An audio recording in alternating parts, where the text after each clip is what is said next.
Today what we're gonna cover in regards to the carnivore diet is in regards to intermittent fasting, whether we should be implementing that into our diet or not. Check it out later on today.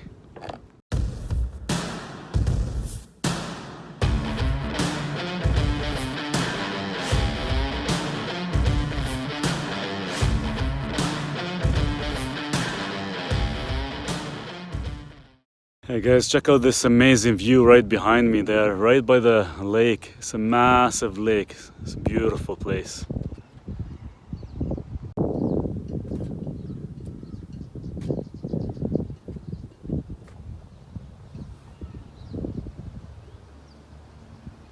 Check it out, I bought almost about 6 packs of wild salmon. They actually had them on sale. A regular price is usually $40 a kilogram, and they actually had them for 26. So either way, we're gonna eat them, right? Whether it's gonna last you a week or 2 weeks or a couple days, you're still gonna buy some and eat them. So why not stock up? There you go. This is the trailer that I bought the other day. Really good price. You won't believe the price actually. It's pretty good. So I just need some sandblasting and I can repaint it, but for now we're just gonna finish the electrical and the caps, and this way I can take it out to the water with the kayak.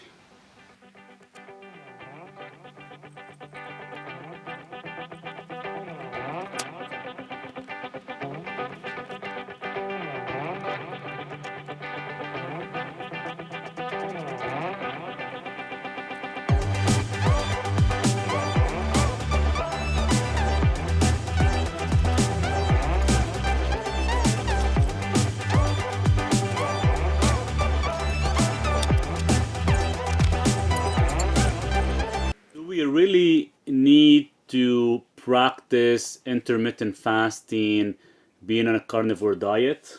Now, we all know the advantage of intermittent fasting, right? Some of the great benefits is body fat reduction. It does help lower cholesterol, triglyceride. It does help lower high blood pressure as well too. It does improve glucose control.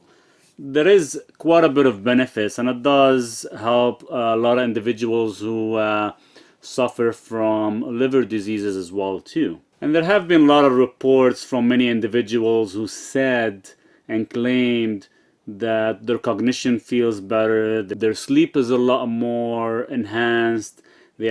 Some they go into a lot more deep in REM sleep. And there is a lot of great evidence that we've seen from audience who practiced the intermittent fasting, but overdoing it as well could actually harm you on the long run. So one of the major thing is, we all know with the carnivore diet and ketogenic diet, it is either low carb or zero carb.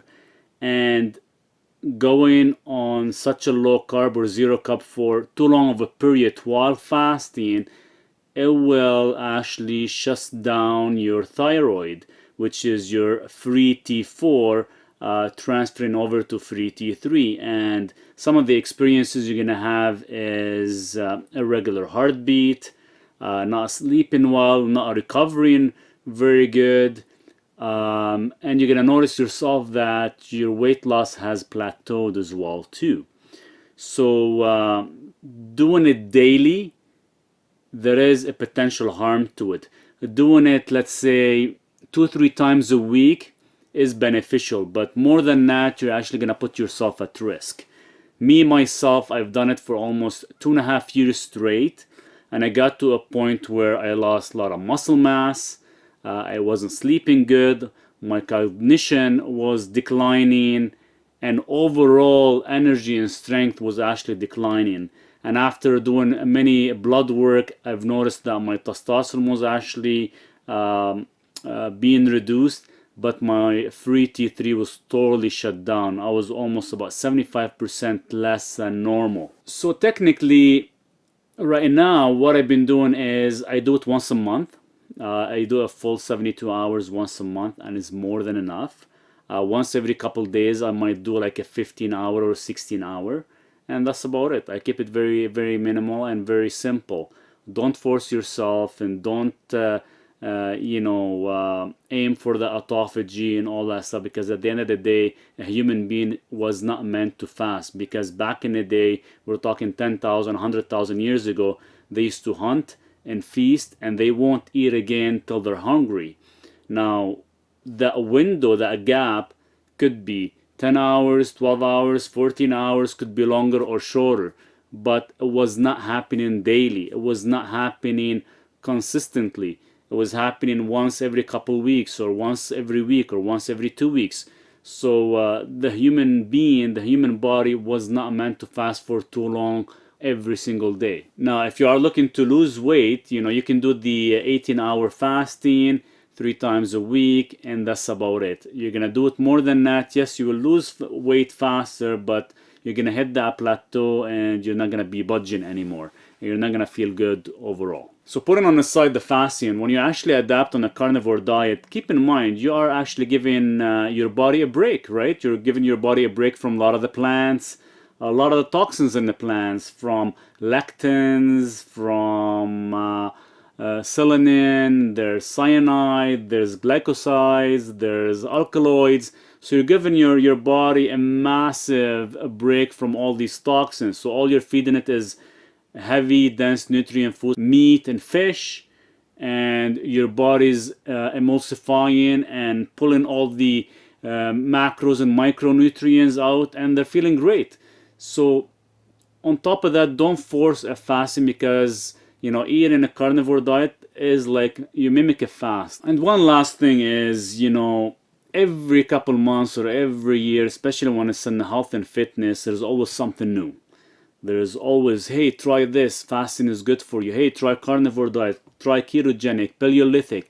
There's always something new, but at the end of the day, it's you who wants to feel great. It's you who you want to decide whether you should actually try it or not. But don't force it just because you've heard a lot of benefits from other people doing it, or from other audience slash influencers recommending it. Just do what's right, and do it step by step, and don't force yourself. So to give you an example, myself, I wake up in the morning. The first thing I do is I have about 1 cup of spring water, and I get my coffee ready. I have my coffee. Back in the days, I used to put butter and MCT and a whole bunch of crap like that. I don't anymore. I just drink coffee black, and I'm on it roughly for a good 4 hours, 5 hours, till at least afternoon, which is 12 o'clock. At 12 o'clock, I would have, let's say, pork loin, roughly about 400 grams of meat, and add at least 1 or 2 eggs with it. And I'm gone almost about 6 to 9 hours before I feel the hunger, and that's when I usually have my salmon. The only reason I like to eat salmon in the evening is just because of the high omega-3s. First of all, it does help me recover better from my evening training.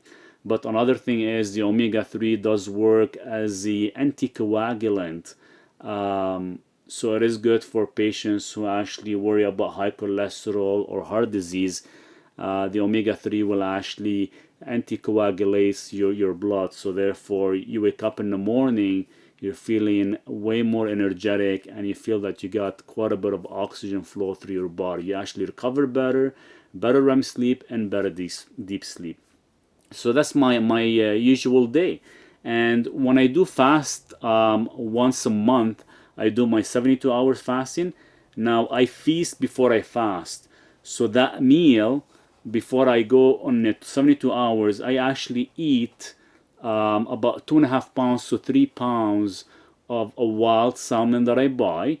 You're looking roughly, it'll take me roughly about 2 to 3 hours to finish, and that's it. And that's the only thing that I found that keeps me satiated and keeps me full for at least a good 3 to about 3.5 days. And I do that once a month. And that's about it. If you do have any questions in regards to fasting, whether you want to actually try it out or not, or you found some good benefits from it, list it down below in the comments, and I'll be more than happy to actually interact with you back and forth. Thank you so much for watching, and I'll see you next time.